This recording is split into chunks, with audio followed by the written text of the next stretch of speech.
Le peuple de la République démocratique du Congo et son président Joseph Kabila Kabange ont tenu un engagement de haute portée pris depuis le 13e sommet de la francophonie organisé à Montreux.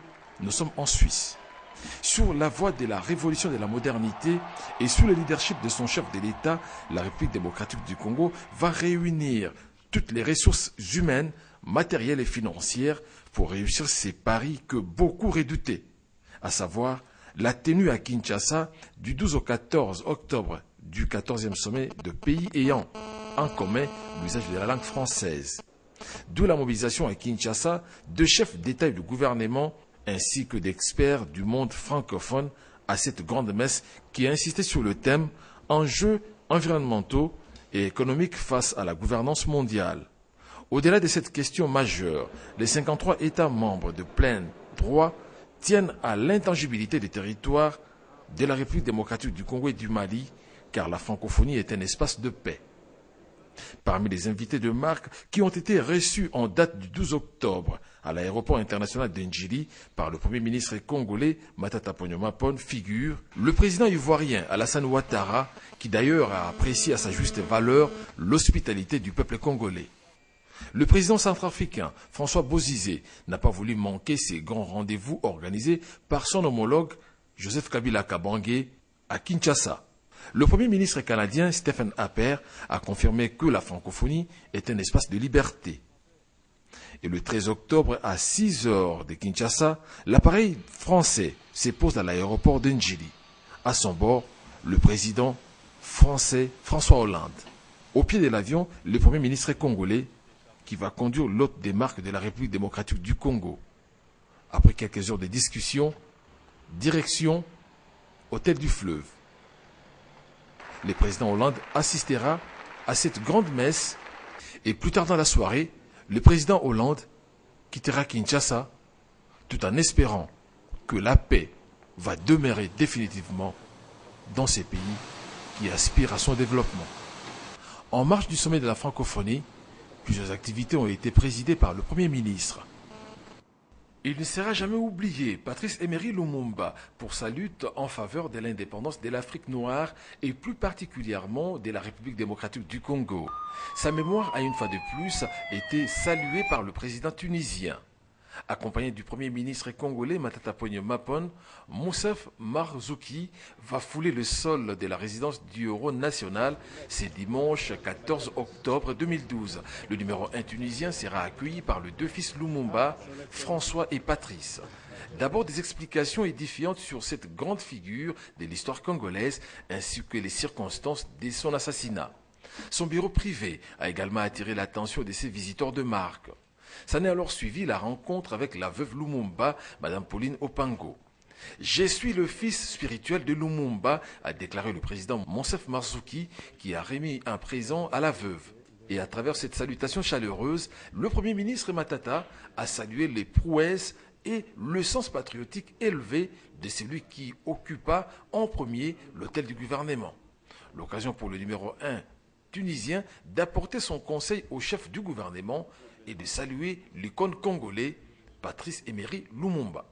Patrice Lumumba appartient à toute l'Afrique, appartient à l'humanité. Il a représenté, en tout cas pour ma génération, la volonté d'indépendance, la dignité, l'africanité, etc. Et donc il était tout à fait normal que moi qui suis l'un de ces élèves, de ces nombreux élèves dans le monde, et que je vienne ici rendre hommage à l'homme qui nous a tant inspirés. À vos côtés, un Premier ministre qui succède à Patrice Emery Lumumba, parmi tant d'autres, oui. Peut-être un conseil en tant qu'Africain. De marcher sur les traces de ce grand homme qui était l'image de l'intégrité, du patriotisme, du don de soi, du sacrifice de soi. Je pense que c'est ça la leçon de Patrice Lumumba. Avec la première ministre canadienne reçue en audience ce dimanche 14 octobre, la francophonie, la coopération au développement et d'autres sujets de l'heure évoqués entre Matata Ponyo et Pauline Marois.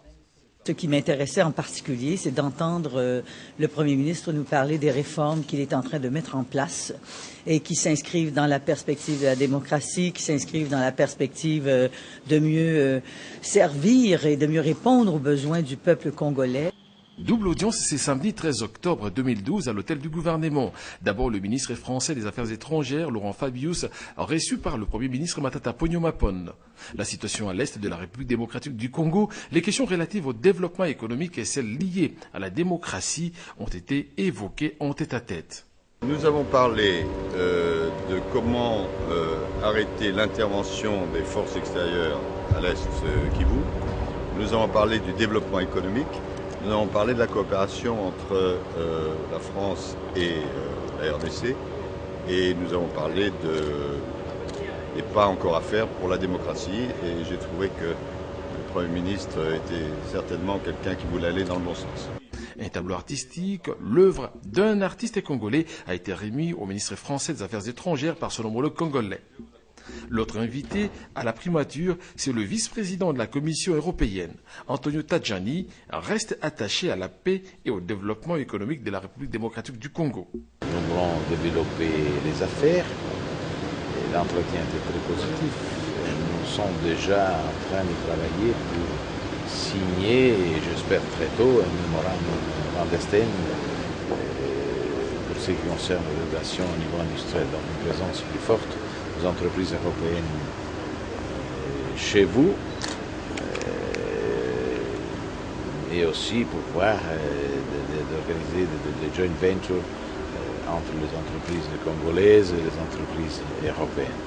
Signalons qu'un déjeuner de travail réunissant plusieurs figures internationales de haute facture a été offert par le Premier ministre. L'occasion pour les membres de la communauté internationale de réaffirmer comme un seul homme la nécessité du retour de la paix, gage de développement de la République démocratique du Congo. Arrivé à Kinshasa dans le cadre du 14e sommet de la francophonie, le vice-premier ministre belge Didier Reynders a eu des échanges fructueux ce vendredi 12 octobre 2012 avec le premier ministre congolais Matata Ponyo Mapon. Une fois de plus, l'agression de la République démocratique du Congo par son voisin le Rwanda préoccupe au plus haut point le Royaume de Belgique et nécessite une réponse immédiate.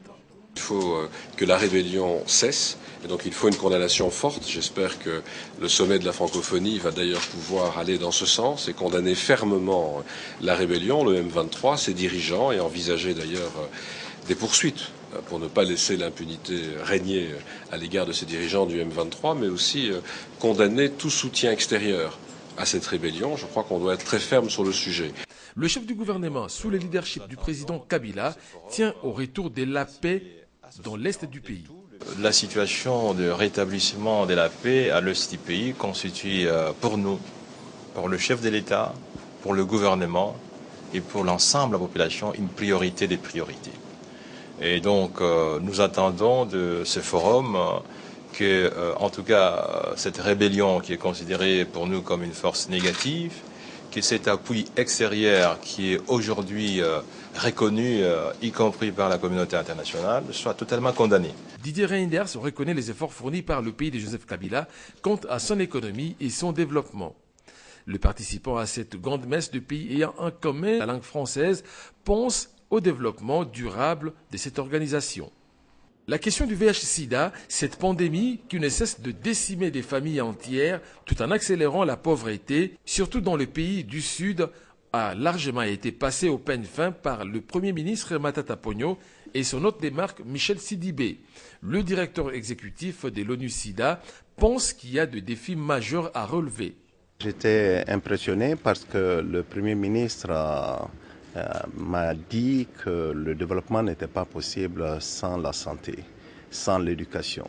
Et que si on voulait vraiment transformer, créer de la croissance, il fallait nécessairement investir dans la santé. Et plus particulièrement, il était important pour ce pays de faire en sorte qu'il n'y ait plus d'enfants qui naissent avec le sida.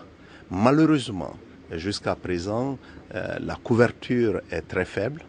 C'est l'une des couvertures les plus faibles et le Premier ministre m'a dit qu'il fera tout ce qu'il pouvait pour faire en sorte qu'avec le ministre de la Santé, on puisse accroître rapidement, bien sûr, les ressources qui sont mises à la disposition du ministère, mais surtout qu'on puisse créer un nouveau environnement pour accélérer la lutte contre la transmission de la mère à l'enfant, parce qu'on veut une génération sans sida en République démocratique du Congo.